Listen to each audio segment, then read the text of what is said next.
Allah tha të sprovoheni. E kur Allah tha të sprovoheni të ndruar shikues, çka nuk kupton? Përgatituni. Mos u llastoni. Mos jetoni në ëndra, në imagjinata. Ase fatkeqësia shumë njerëzve që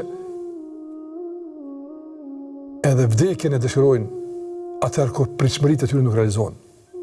I themi, gabimesh ke prit. Gabimesh ke prit. Është dash me një këtë realitet. Është dash me u ballafaqu. Pra të ndëruar, aq që mënon se dunjaja gjithë më ka me përgdhel, gjithë më mirë ka me shku punët, s'ka luftë në dunja, nuk ka probleme në dunja, nuk ka njes likë në dunja, aq që kështu mënon se duhet dunjaja me funksionu, dhe në çdo ballafaqe me situata tilla, zhgënjie, dëshpërohet, nuk ja del, sinqerisht nuk ja del. Ama e del ai cili nuk i kërkon telashat, jo problemet, nuk i kërkon besimtar, nuk i kërkon, por nëse ballafaqohet me to, është i gatshëm gjithmonë. Pikërisht sikur na ka mësuar pejgamberi sallallahu alajhi wasallam, la tatamannu liqa al-adu. Mos e dëshironi kurrë për plasën me armikun.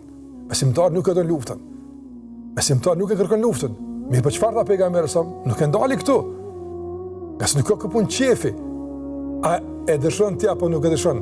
Përkundër ti e dëshiron armiku. Hajt sulmon. Hajt rrezikon. E atëre kur ndodh lufta tha, tregoni të qëndrueshëm. Do të përgatitet që të jenë qëndrueshëm. Jeta është betejë të ndëruar, vëllezër dhe motra. Jeta është shumë betejë.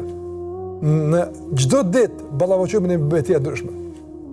Por çfarë këto betejë? Për to do të flasim. Për betejat tona dhe për luftën e jetës që duhet t'ia dalim në fund.